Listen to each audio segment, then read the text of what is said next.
welcome into another edition of Pete's Pigskin Preview presented by RiverLand Roofing. I am Neil McCready in the Clark Ford Studios, joined as always by MPW Digital's football expert Pete DeWeese, joining us from Georgia. We're getting ready for Ole Miss at Kentucky. The Rebels ranked 20th this week in the AP poll. I think it's 14th or 15th in the coaches poll. I don't know. We've always used the AP poll just for consistency's sake. It's not an agenda, just AP, we use it. It doesn't matter. It's early. Everybody's played one game. Ole Miss beats Georgia State 63-7 on this past Saturday in Oxford.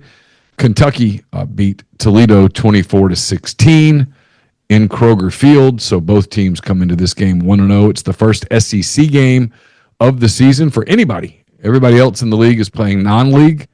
Ole Miss and Kentucky getting started with the league play, facing each other. It's a 3:30 Eastern start, 2:30 Central start on ABC. It's the MAC broadcast crew. It's what's his name? McDonough and the quarterback McElroy, and then Molly McGrath. So it's the MAC crew calling the game on ABC. So we'll have coverage, obviously, at rebels247.com, post-game show. I think Chase is doing a live show during the game, a watch party, and then we'll have, obviously, the MPW Digital post-game show presented by Realtree. We'll have all of that to you as well. So over the course of that. And this, you'll see this on Thursday. So we have content coming to you Thursday, Friday. I'll be traveling to Lexington on Friday, so we'll have content to you throughout the weekend from Ole Miss and Kentucky. Pete, how are you? Doing well. How are you? I'm good. I'm good. Just kind of getting into the football rhythm this week. I could kind of feel the routine coming. We mixed some basketball in though on Tuesday, and that sort of threw me out of the loop. And we've had workers in the house from Kaiser Flooring doing stuff, so it's been a little hectic. I can tell that I'm a little afraid, but we're good. Everything is good. I'll tell you this: we had RiverLand Roofing out at my house about a month ago. Had to have a new roof, had leaks inside because of hail damage. So we did all the stuff. RiverLand came out. They flew a drone, which was really cool, over the house, took all the damage assessments, and we got everything worked out. And they did phenomenal work. They called it organized chaos, but it was more organized than it was chaos. It was pretty loud for a little while because that's what happens when they're tearing roof off your house. It does get pretty loud. And but they did a fantastic job. The roof is gorgeous, really looks pretty. Everything's done perfectly. They cleaned up, as you can imagine, on a house with, and those of you who haven't seen my house, it's got a kind of a complicated roof. And so there's a lot of angles and there was a lot of nails, and they cleaned them all up. We have a pool on the side of our house. They covered up the pool. They did a great job of taking care of us, showed us that they cared about us. They'll do the same thing for you. Because when it comes to durable, high-performance roofing, RiverLand stands above the rest.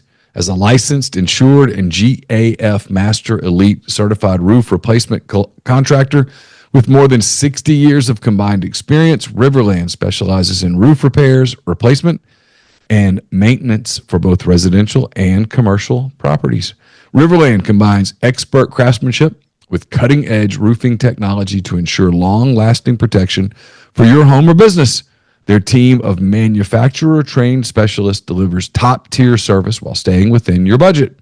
So whether you need a minor roof repair or a complete roof replacement, RiverLand provides customized solutions tailored to your needs. To learn more, call RiverLand Roofing at 662-644-4297 or visit their website at riverlandroofing.com. And please make sure, because it just helps us, honestly, please make sure if you call them or reach out to them for your roofing needs, tell them you heard about it on MPW Digital. That would be nice. They would appreciate that.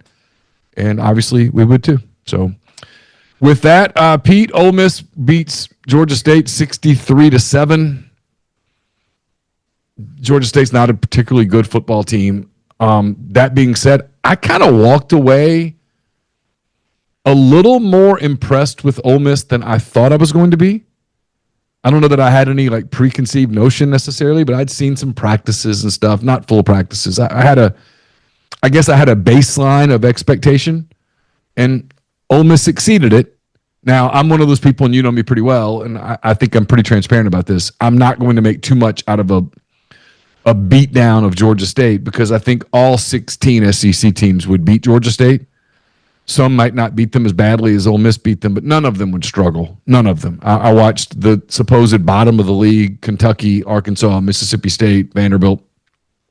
Those 4 teams would have no issue beating Georgia State. It would not be difficult for them at all. So I'm not going to read too much into it, but I am curious. You're a football guy. What did you take just generally from that game? I think Georgia State is still a program on the build. Dell McGee has not been there for a long time. They've done a phenomenal job injecting some talent into that roster, and they've done it through the portal. And there are some guys on that roster that have played meaningful minutes in Power 4 conferences and just maybe weren't the guy, right? And they went looking for a place, and it is a staff that he has put together that should be able to thrive in every sense of the way that Georgia State can thrive. I think he's got the right staff to get people in there, but I think from my perspective, they're a team that's going to be well coached. They're a team that they're going to have a plan. They're going to come in and they're going to do their best to put their players in a chance to succeed. The flip side of that was, from the Ole Miss defensive perspective, there were probably some times where, during the games, a fan might have thought, hey, it's 3rd and 1. They went quarterback sneak. How do we let them push us and get those yards? And the bottom line is sometimes that is going to happen, especially when you're not changing personnel out defensively. But I thought, despite all of the new bodies and knowing the little bit I've heard, I guess more so than knowing, but hearing, some of the injuries and things that might have gone on in preseason, watching Ole Miss fit the football, watching Ole Miss cover on the back end without a lot of miscommunication, without a lot of bust. There's a reason Pete Golding's getting that big fancy new paycheck, right? And he's really good. That started to show up because he does a great job, and he did it without opening the whole bag of tricks. I still think there's a lot of kind of untapped left with what the defense can be from a playbook standpoint.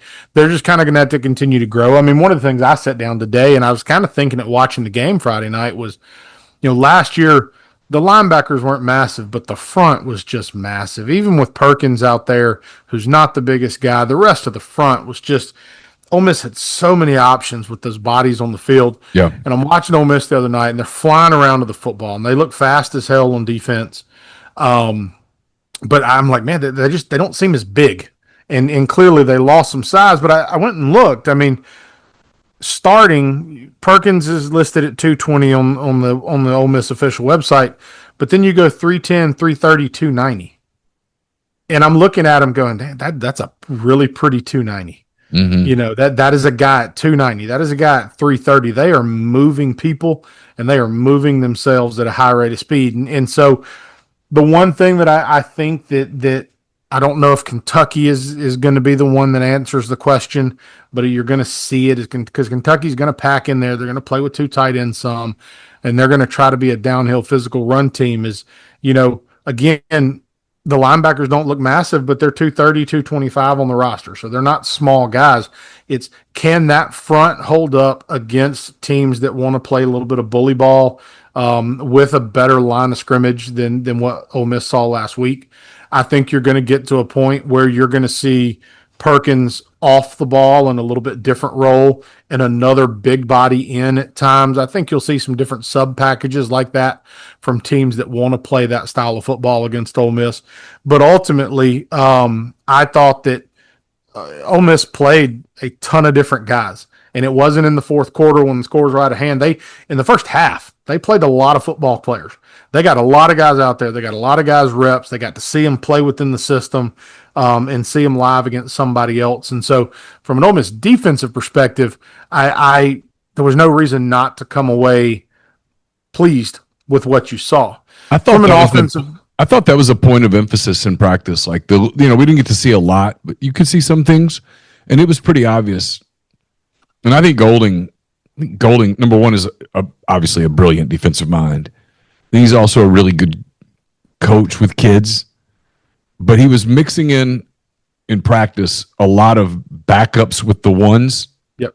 And they were doing some things that, especially in the walkthrough phases, and maybe everybody does this. I don't know. I don't cover everybody, but they were doing some things that in the walkthrough, you'd look out and there were 22, 23 guys playing defense. Yep. They had them stacked because they weren't actually playing football. It was like, hey, let's walk through. This is what we're doing here. He was clearly trying to build depth in terms of at least mentally guys that, hey, I know how to play this position. Had a couple of guys that they were moving from position to position, playing the different safety spots. I mean, there was a lot there that they were organized, because I think coming into the season, his concern was not his frontline guys defensively. It was that a year ago he was really blessed with an extreme amount of depth that he could trust. Absolutely.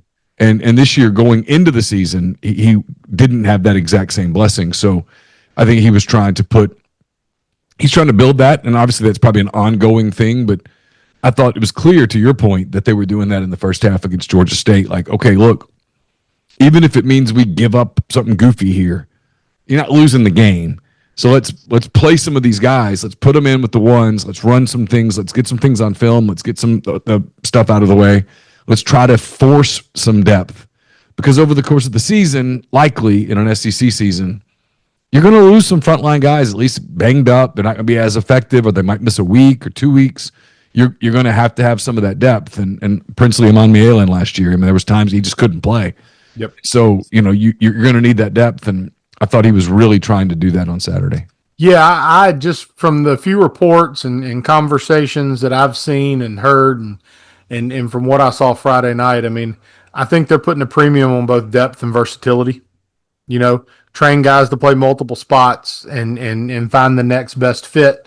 So, the goal is to always get the best 11 possible on the field. And if two of your best are free safeties, you're not doing any good when your star goes down.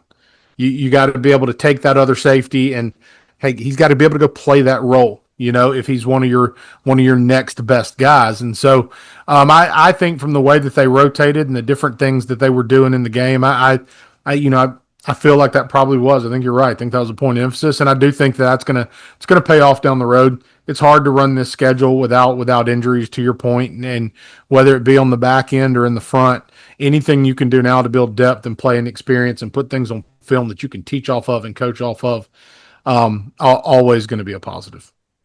So offensively, there was obviously all eyes were on Austin Simmons, but the takeaway from a lot of people was, wow, he was really good. Made a mistake.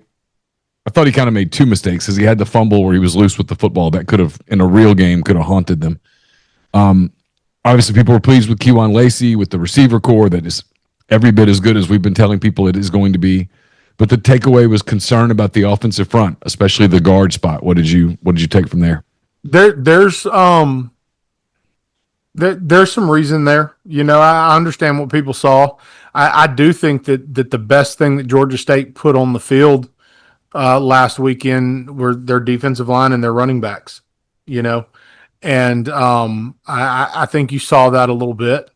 And there were times where, from an offensive line perspective, it was just bad technique, fundamentals that it shows up in a negative way in the play, and then you may not notice it again, but all that sticks in your brain is, how in the hell did he just beat our guard like that, right? So we're going to look at a couple of those things tonight.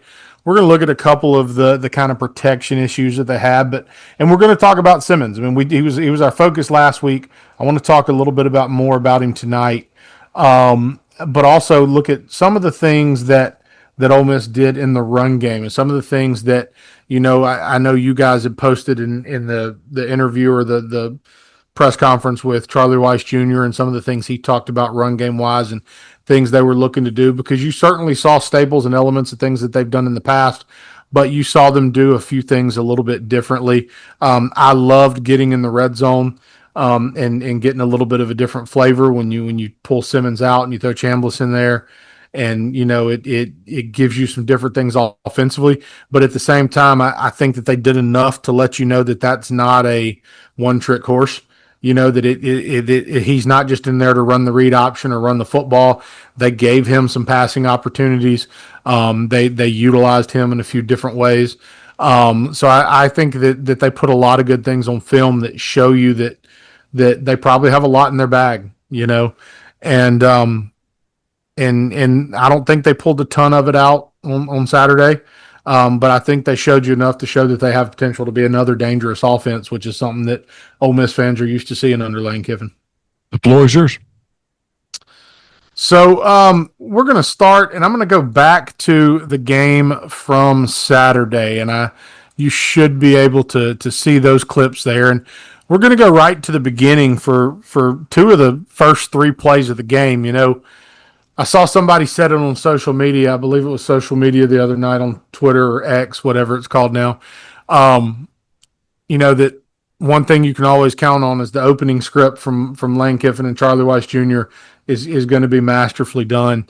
And it so often is, but it also still has to be executed, and I thought that Ole Miss did a great job of taking advantage of that. And so they started out in a condensed set. And so when we talk about a condensed set, we talk about anytime you always have the core of the offense, which is going to be the box. That's the offensive tackles, tight ends, everything inside of there. And then so often you see the receiver split fairly wide. I mean, here, even on this clip, the ball is on the right hash to the wide side of the field.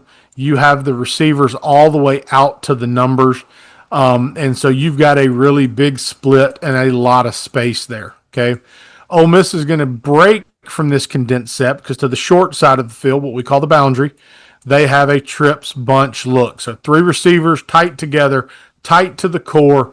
They're going to take Caden Lee and they're going to motion him across. And the goal here is to see how does the coverage or how does that motion affect the coverage? It has to draw somebody. It's either going to take number 21, who's like an outside linebacker, strong safety for the defense, and pull him, or it's going to force, if he stays tucked because he's part of the fit or part of the pressure, it's going to take the safety that's deep in the middle of the field and it's going to rotate him, which is going to now pull the boundary safety over to replace. Okay. As the motion takes place, what you actually get here is 21 expands, and the safety slightly deepens and expands just barely to that wide side of the field. So he knows right now it is a one high look, and they appear to be playing some version of a match or cover three. So what that means is if these guys push vertical, they're essentially going to lock on. If number 2, the slot receiver, were to go inside, he's going to pass him off to a linebacker and then probably play with depth. If the slot receiver goes to the flat, he's going to take him. Same thing, if the slot were to push vertical and the outside guy comes underneath right now, the corner is going to pass him off and he's going to get depth and play over the top right here. The middle of the field safety is locked in the middle of the field. To the boundary right here, they're playing essentially with the same rules. So the guys on the short side, bottom of the screen, okay, are playing with the same thing. Number 7, who is the boundary safety, is who they picked on in this initial drive. They 100%, whether it was found something on film, just understood the scheme. I don't know if he was a returning starter, somebody they'd seen from another place that he'd been. Something they saw on Instagram, because we saw something about that in an interview last week leading into the game. But he's the 7th defender. He is going to become a part of the run fit, and his eyes are very backfield conscious. So what Ole Miss is going to do is they're going to show a play action where the back is going to come across the face, and they're going to pull a guard. And typically when you start seeing offensive linemen block down and guards pull, it indicates run game, which means that 7th defender is going to fit the box, and he is going to get active in the run game now.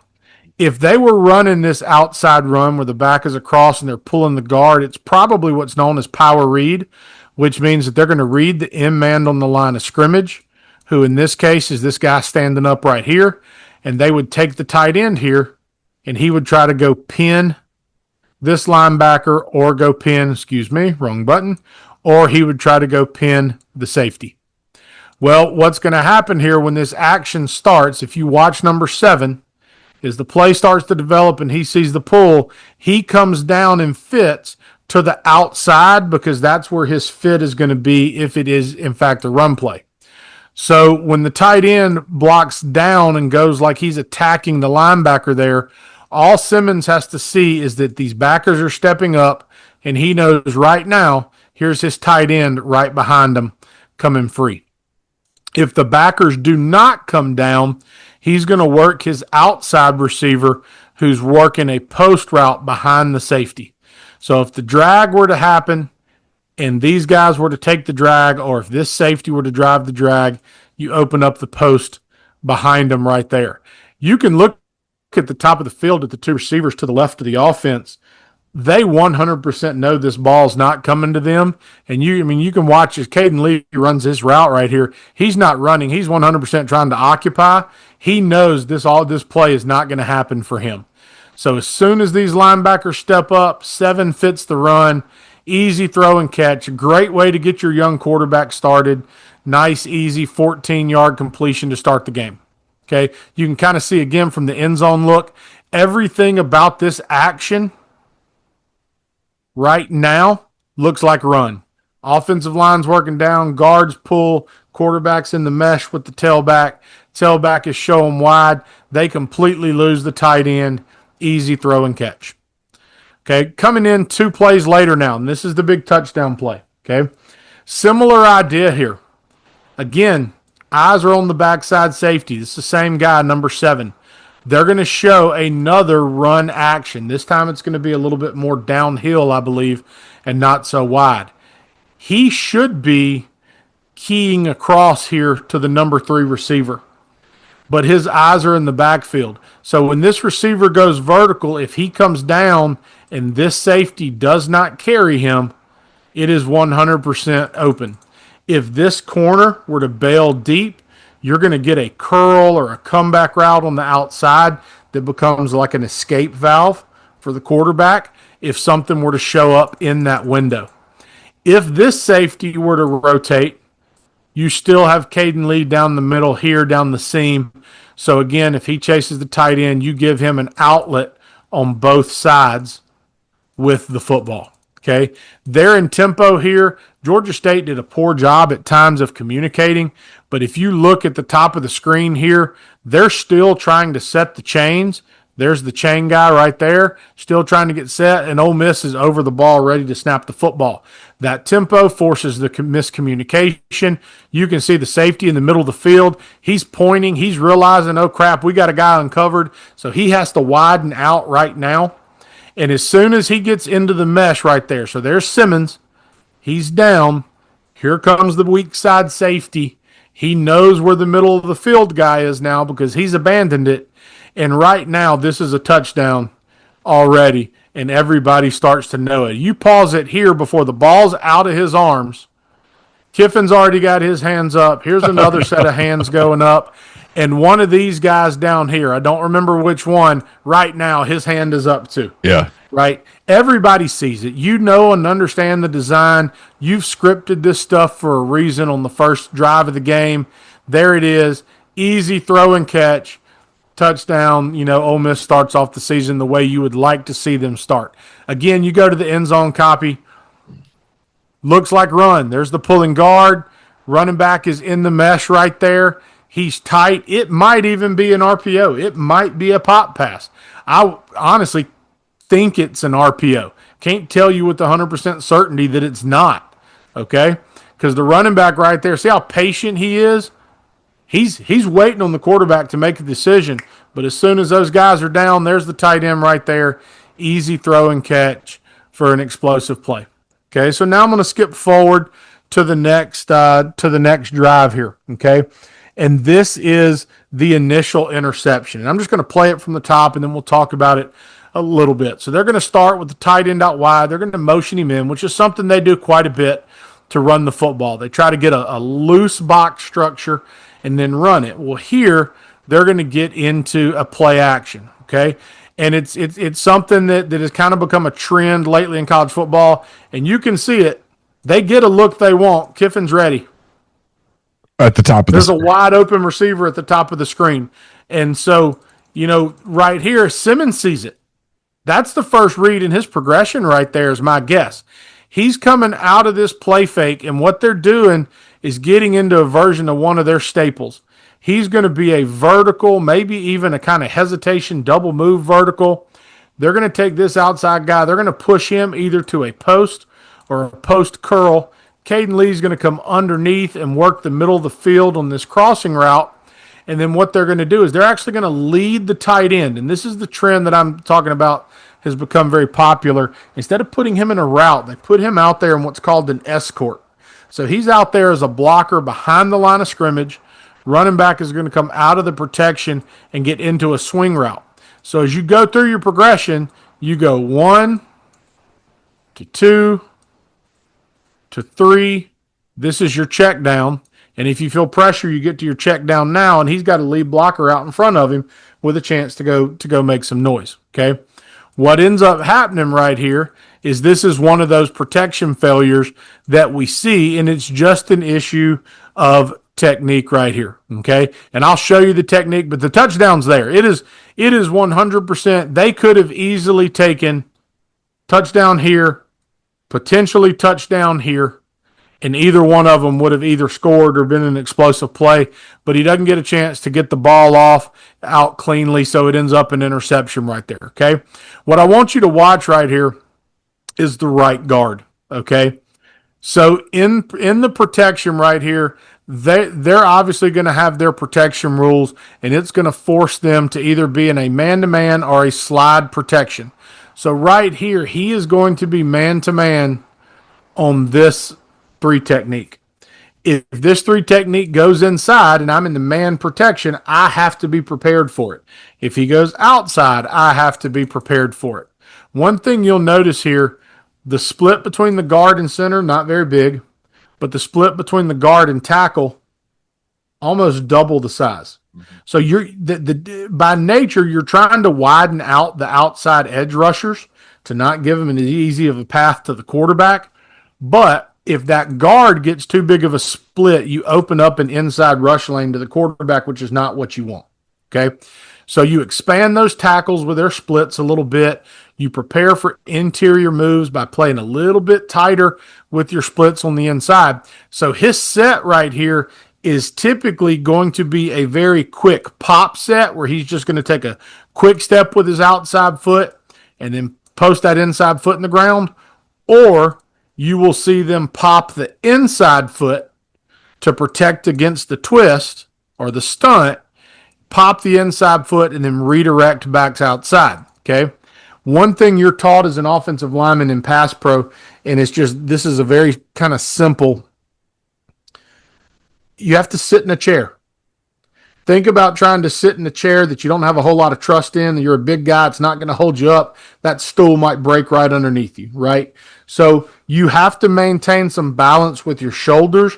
You can't just completely lean back because now you're susceptible to the bull rush, but you also don't want to just completely lean forward because now as a defensive lineman plays with hands, you get off balance and you end up flat on your face. So you have to kind of keep your shoulders back without transitioning your weight back, if that makes sense. You want to stay over your knees with your shoulders. You want your head back, and you want your hands in position to strike. So if you watch the guard here, and not trying to call the guy out, but just watch him right here. He's going to set. You see he sets wide, so he sets outside. He's banking on it, but look at his weight. See how forward his head is, out extended over his toes? He's out of balance. So now as the defensive lineman takes that right hand and pulls, you're going to see he's going to get forward right there. There's the rip, and now he's off balance, and that gives him the free shot on the quarterback. If you go back to the wide copy, you can see it even the same because you can just see, look at how much forward lean there is when he makes contact, okay? You're a little bit more upright at both tackle spots. The center and guard on the other side are a little bit more upright, and he's just got so much body lean that any good defensive lineman with good hand play is going to snatch his chest and he's gonna fall forward like he does. Now, he does a good job. Go back to my end zone copy. He does a good job of trying to get his feet back in the ground and try to gather back into the guy, but that right elbow gets tucked. He kind of misses with the punch, and he's trying to reconnect it. And so his right hand, as he goes to punch, it gets swiped. And you can see that's his right hand up here. He's going to take that right hand, and he's going to try to rip it back underneath and get under the shoulder pads of that defensive tackle. But the tackle's quick enough here and has good enough hands that right there, when he goes to throw, he's already past him, and that's what gets him forward. And now you see all he can do is try to throw his chicken wing out there and try to stop him. And it's just a failure in technique. It happens on Sundays. It happens on Saturdays. It happens on Fridays. What you don't want to see is that being a consistent issue. And this was by far the most apparent issue that Ole Miss had with that protection throughout the course of the game. Okay. So here's another pass pro clip for us to talk about. Okay. Ole Miss starts out here. Now that they've got guys wide. Okay. And as a quarterback, he's trying to identify where's my rush, and he's going to set his protection based off of his rush. Okay. It looks to me like he set it the right way. Okay. He realizes it is unlikely that they're going to blitz from the right side of the offense. These two guys are so far removed from the structure, and this guy is, 14 yards off the line of scrimmage. None of those guys present an issue from a pressure standpoint. To the wide side of the field, underneath 7 yards, sitting at 5 yards, kind of in this weird, awkward 8-yard spot, he does no good there from a coverage standpoint. Not with the structure that they're playing. So I think he recognizes it, and he sets his protection to slide to the left so that if they get a pressure from that side, in theory, it should be accounted for and protected. Is that safety that's kind of in no man's land, sitting right there on the hash on the 28, 29-yard line, starts to creep in. The protection is turned the right way, but the offensive tackle does not see it. Doesn't get out to it. Now, Simmons does a great job here feeling it, keeping two hands on the football through traffic right there. And then I think one of the most important things that happened on Saturday for this Ole Miss offense was that Austin Simmons put on film he will take off and run the football. He's not Jackson Dart. He is not going to try to run you over. They're not going to call 15 run reads a game for him unless they feel like they have to. But they called run reads for him, so they gave him a chance to be a ball carrier in the read game. But then he also showed in passing game, if it breaks down, I'm going to take my big butt and get forward, and I'm going to go make you pay with my legs. So you better account for me in your rush structure. But you can see it here from the end zone. What you want to happen is this fan happens, and 13, the defensive end, does a good job. The left tackle sets inside right there because he doesn't see or feel that threat because the guy come from such width. You need 71 to get to 13. You need 61 to get out late to that edge pressure.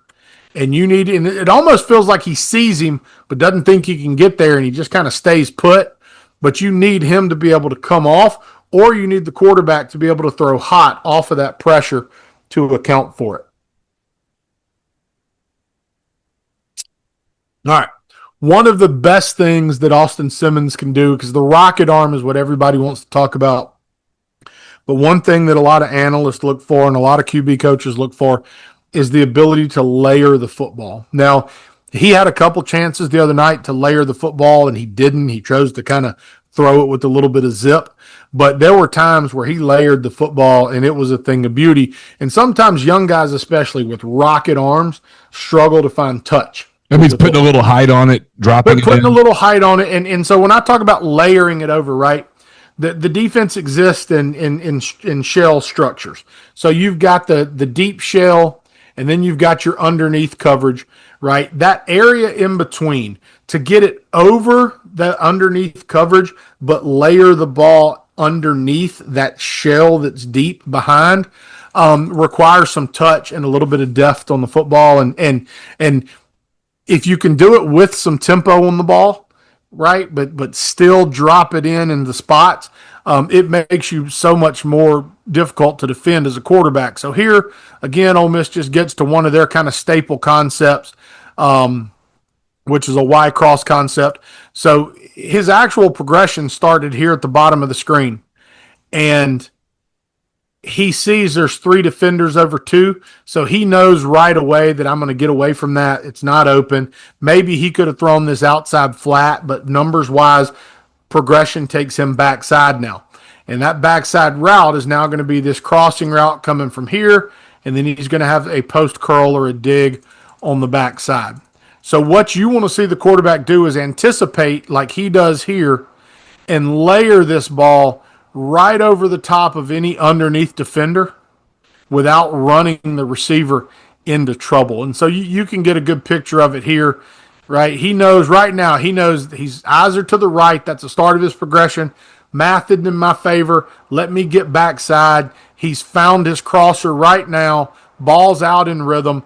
And it does not matter if there's a linebacker right here. It doesn't matter if the official, the umpire, is right there. He throws it with enough touch, but enough pace and accuracy that it hits the receiver in stride without giving any underneath defender a chance to make a play on the football.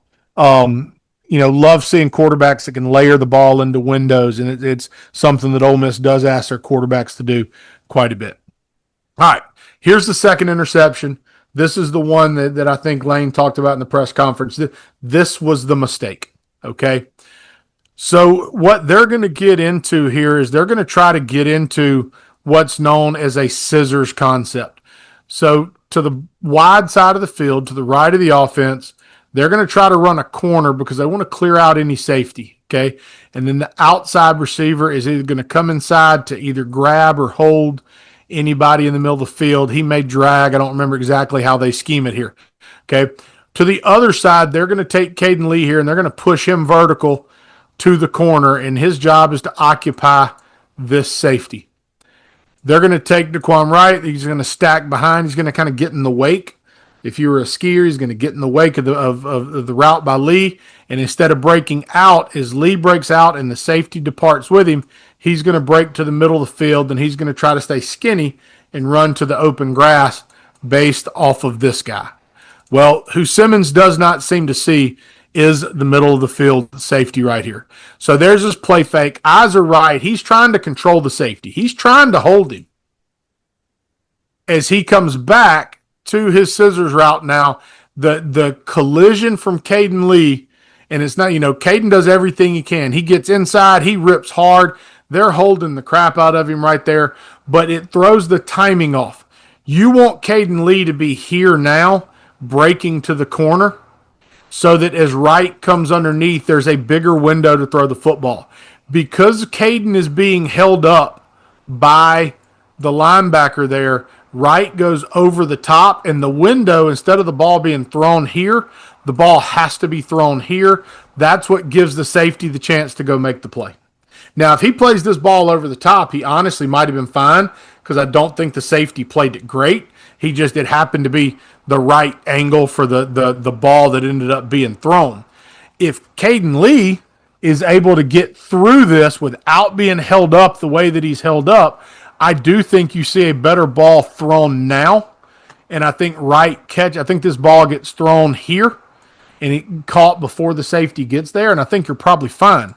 You can see, and I have no idea who it is, but you can see. Again, we talked about earlier, everybody on the sideline with the hands up because everybody knows what he's looking at. Here's a coach right here. He sees what's happening.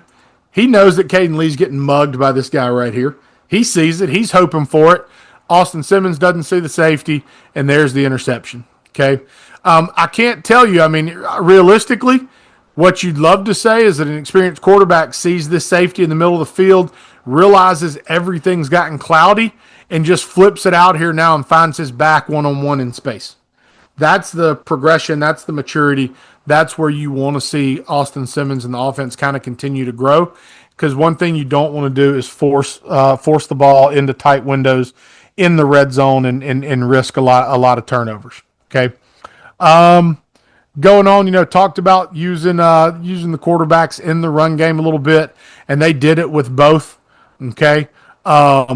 That, this is one of the ways that they talked about in the press conference last week, is getting into some condensed sets to create better opportunity in the run game.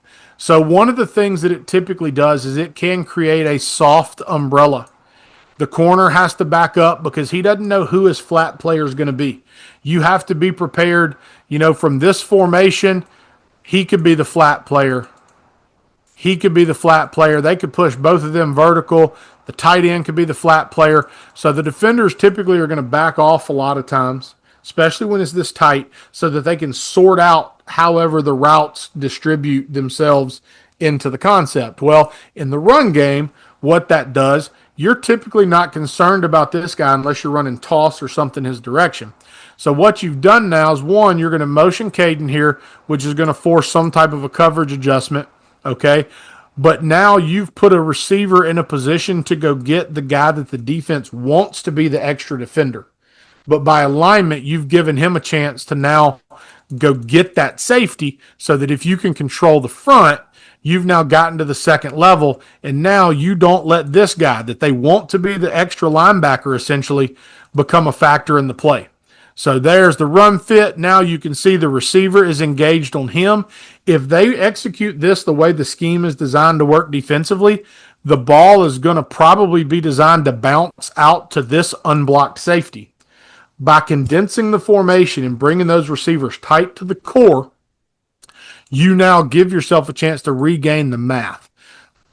In the NFL, we've seen the McVay offense and the Shanahan offense really thrive and take off, and it's certainly trickled down.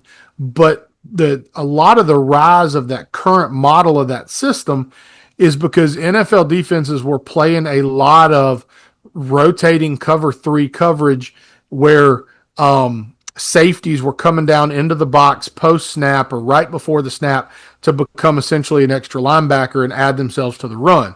So the only way offenses could account for them is to run the football in the NFL, were to take those offensive formations that are wide and condense them down, so that now you have an extra hat to account for those guys, while at the same time creating the ability for misdirection and switch routes and different things to explode in the passing game with your play action stuff in particular.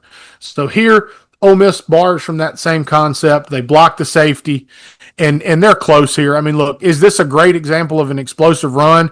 Absolutely not. Okay, right there, if this backside linebacker does not just barely get over the top of 61 right there, the ball would have probably hit right there for a big play. And you can see it starting to open up. Lacey's just a little in front of it, but that's really where you want that ball to hit, and it has a chance to be a big play. And I do think as he gets more comfortable behind his line, you're going to see a little bit more patience as well. Okay. Again, going back to a full progression read like we looked at earlier, same play right here, or similar play design than what we saw in the first interception. They're going to escort the tight end out to block for the running back. The running back's going to come out of his fake into a swing route. Instead of looking left now for the vertical and bringing crossers, they want to mirror that same look for the defense, where earlier we saw a post and this guy coming inside to run a cross. They're going to make it look the same. They're going to slightly expand, and they're going to run the post. He's going to come inside like he's running the crosser, but instead of staying on this path, it's what a lot of people call a thumb or a sail route. He's going to show that crosser, and then he's going to bend it back outside into the window. If the flat defender gets underneath it, he's going to throw the escort out here to the tailback. Okay, so they're going to make the release look the exact same, just like we said. Okay, he doesn't like the one-on-one. He's just got this little slant out here. He's probably worried about number 3, okay, for this ball. So he's getting to the top of the screen. Okay, there's the post clearing out of there. The sail route, again, getting grabbed. Can't get into the free release right there. Okay, Simmons, he looks. He's ready to throw his tailback. He knows that's the next read in the progression. But you have 2 guys out there. So he knows right now, clock goes off in my head. I've gone through my progression. 1, 2, 3, check down, not there, go use my legs, convert it for a first down. That is great awareness from a young quarterback. And you talk about growth in the system. You watch him here. 1, 2, 3. Eyes now. They go to his check down. Check down's not there. Boom. Use my feet. Don't hesitate. Go get what I can. Great job handling that right there. In some ways, it's the part of football that's gotten lost at the college level is that this is a guy that's been in the program for a couple of years, having time to develop. His first year knowing you're not playing, develop. And then last year, hey, be ready to play, but you're not going to play unless something happens to Jackson Dart. And so there was ability to develop. And now you knew it's your turn. Yeah. But you've been in the system, you know it. It's kind of, that's. The kid's played 60 snaps, but he's been on campus 5 semesters. Yeah, and around the country, you're seeing all these guys that are older than him, but they're in a system for the first time, playing for the first time with the proverbial bullets flying. I sort of hate that analogy these days, but you know what I mean? And so he looks a lot smoother at 19 than some guys do at 22. Yeah, absolutely. This is my favorite throw of the night, and it was an incomplete pass. And it was my favorite throw of the night.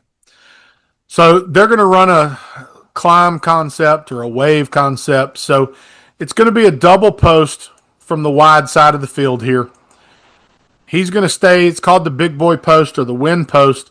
He's going to do whatever he can to step on the toes of this corner. There's not a specific depth for his route break.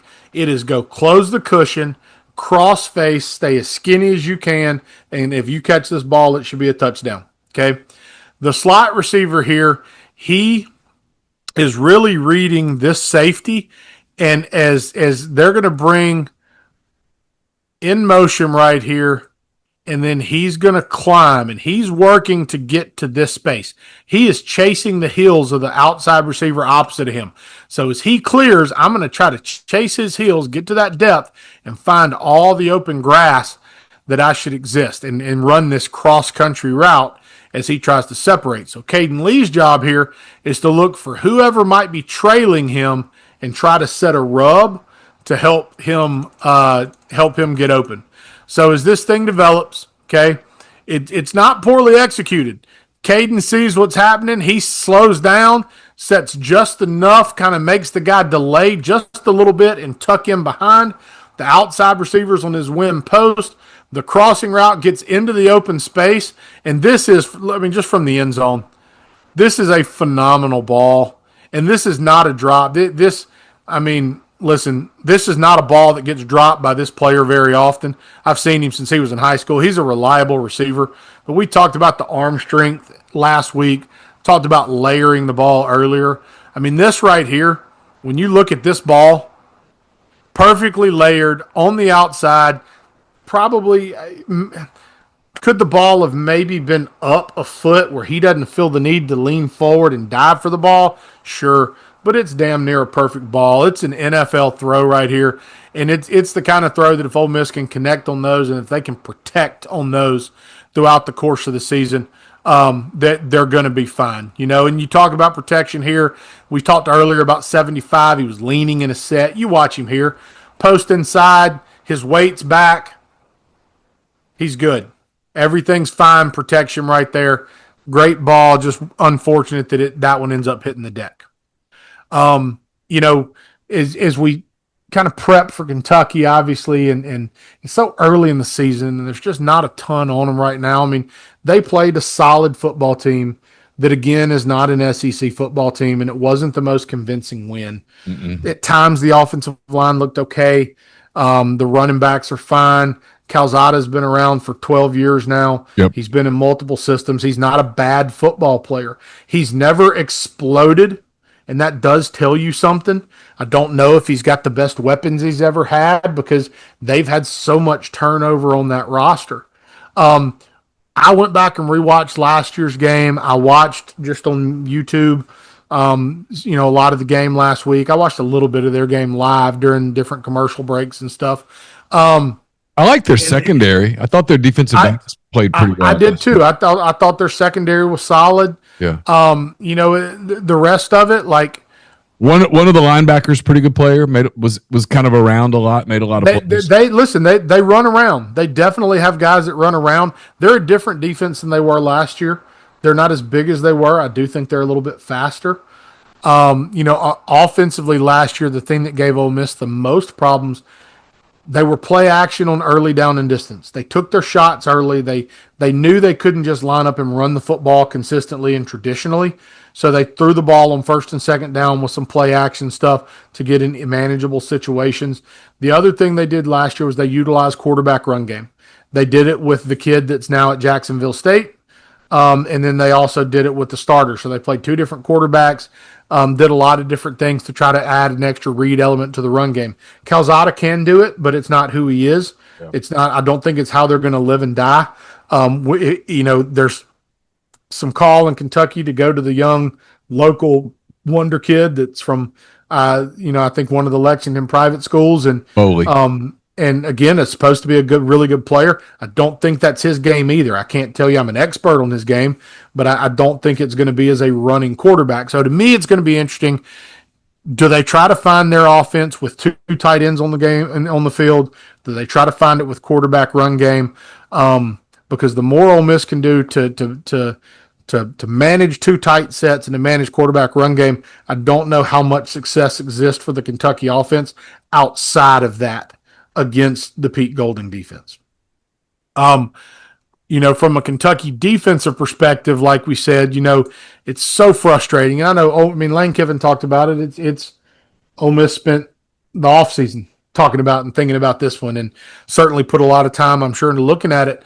And I went back and I just buzzed through the game earlier today and yet a little bit yesterday, and Ole Miss had so many opportunities early, middle, late in the game to unlock some explosive plays. And there's some that they did, right? They found opportunities to get open. And I'm not going to spend a ton of time looking at these, but, I don't see the same level of pass rush that they had last year. And last year, the Ole Miss offensive line really struggled against the rush package that they put together. And sometimes it was about scheme and sometimes it was just about players. But you can see here, Ole Miss has guys open all over the field right here. And Dart's running for his life. Now he finds one late and it turns into an explosive play, gets down almost in the end zone, ends up a 1-yard touchdown run on the next play. The ability to scheme and get guys open against the defense was not the issue last year. It was about handling the Kentucky pass rush. And I do think that if Ole Miss can handle the Kentucky pass rush, I think there'll be a lot of success. Again, look at the concept here. They get into this condensed set. Zero just blows this play open right from the beginning. Zero absolutely blows it open. But I want you to watch what happens right here with Jordan Watkins. Jordan Watkins is right here in the slot. Watch what happens if Dart has a clean pocket right here. It's an absolute explosive play. It's 100% a big play. You're one-on-one with the safety, potentially a touchdown right here. The design is there. It's just a matter of execution. Yeah. Skip on a little bit later in the game. Here's another one. So they actually one of my favorite things about Lane Kiffin and Charlie Weiss Jr.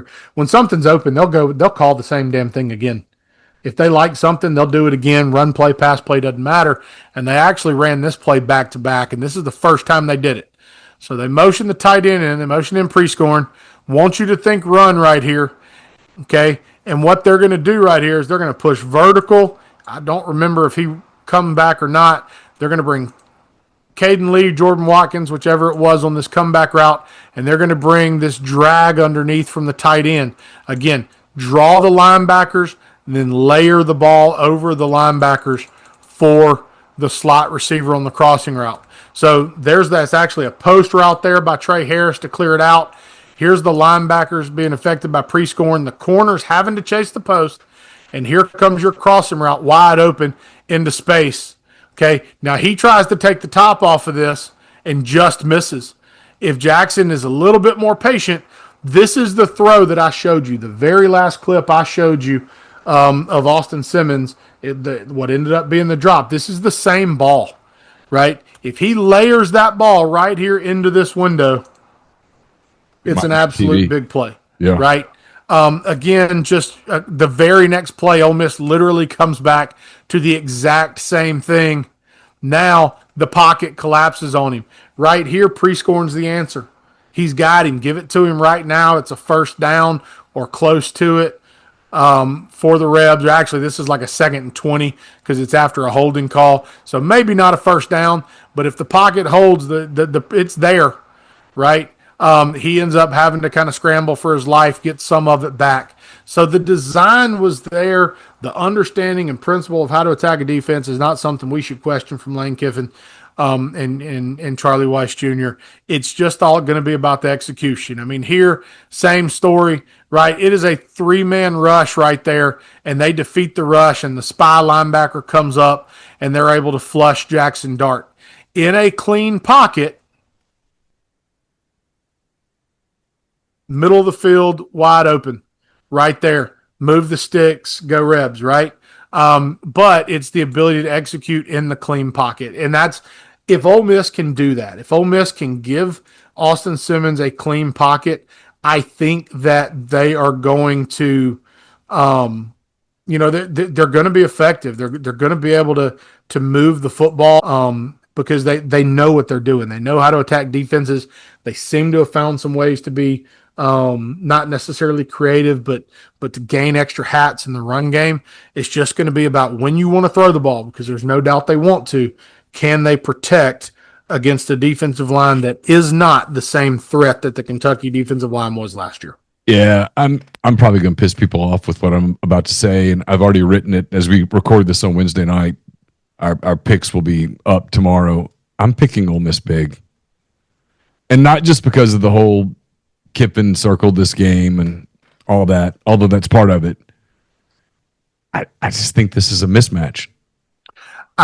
The little bit I saw of Kentucky did not give me a lot of confidence in the Kentucky football team. I think that Stoops does a phenomenal job. He is hit above average for a long time at a place that is used to being very average. And I have a ton of respect for him. I do too. And they've turned the roster over, and they've brought good players in, and they've probably added some depth. I don't know if it's enough. If Ole Miss doesn't self-implode, I don't think Kentucky has enough. I agree. I think we're about to watch a stair step, which might be really good for Ole Miss because that team they're going to play on September the 27th is really good, and I mean really good. They don't have a lot of flaws. They don't. I think they're going to play a team next week that's better offensively. Yes. Not very good defensively. I think the week after that, they're going to play a team that's not quite as good offensively, but is pretty good defensively. And then they're going to play a team on the 27th that is checks all the boxes. And I can almost feel people going, "Oh, you're hyping LSU." I'm just telling you, LSU checks boxes. There's a reason. There's a reason to hype that team up. Listen, they're really good. That doesn't mean that they're going to play a flawless season. It doesn't mean it doesn't mean you won't beat them. It just means that they're really good and they check the boxes, and they're a team that when you play them, I don't care where the game's going to be, with a veteran quarterback and the defense that they assembled through the portal and the weapons that they have, they're very good. They have built an offense with mismatches, and they're damn good on defense. And those two things are a tough combination. I mean, everyone does the Brian Kelly thing, and I get it. I don't know why we're talking about LSU for a minute, but I guess it's just because we are. You can dislike a person. It's fine. But I do think you have to look at what he's done as a coach. He's pretty good. And he knew over the last couple of years that what's killed them is they've not been good enough defensively. And he went out and addressed it. Much the way, frankly, that Ole Miss did a year ago when they played Georgia that night in Athens and said, we're just not good enough. Defensively, we have to go get players. Got to go get bigger and got to go get defense. So, I watched, because it was on in the press box, I watched a little bit of Arkansas, and who'd they play? Alabama, A&M. I mean, Arkansas would win the SWAC. That's the takeaway that I took from that game. They would definitely win the SWAC. But they're pretty talented offensively. I don't think they're very good defensively. But so you're going to see some things. I mean, this is going to be interesting. This is kind of a psychological thing. You coach. Lane won't have a hard time getting his kids up this week. Next week, he's got to convince a team that, hey, this team that you went to Fayetteville and beat the hell out of, you've got to get ready for them. They can beat you. Yep. That's going to be some psychology, especially coming off this and as the LSU thing gets a little closer. But that's why you play the games. It's fun. It's in this new era. There's the margin, I think, has shrunk. In some ways, yeah. It's weird because you can lose a game and not be out of it, but at the same time, that margin for error does seem slim in some regards as well. Yeah.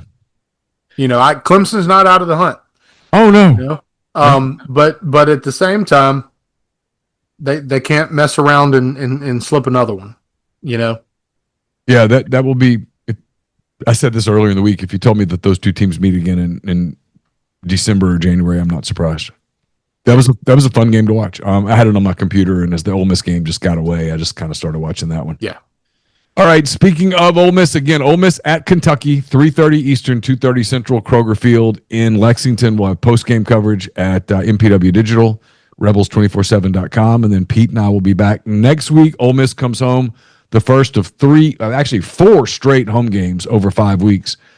First of 3 in 3 weeks. It's the Arkansas Razorbacks coming in. Arkansas 1-0 after beating Alabama A&M. They play Arkansas State for the first time in series history on Saturday in Little Rock. So we'll take a look at the Razorbacks this time next week as we get ready for another edition of Pete's Pigskin Preview. Don't forget, we're brought to you by RiverLand Roofing. Get in touch with those guys, riverlandroofing.com. They do a fantastic job. If you have roof issues, that is who you need to call. For Pete DeWeese, I'm Neil McCready. Until next time, take care.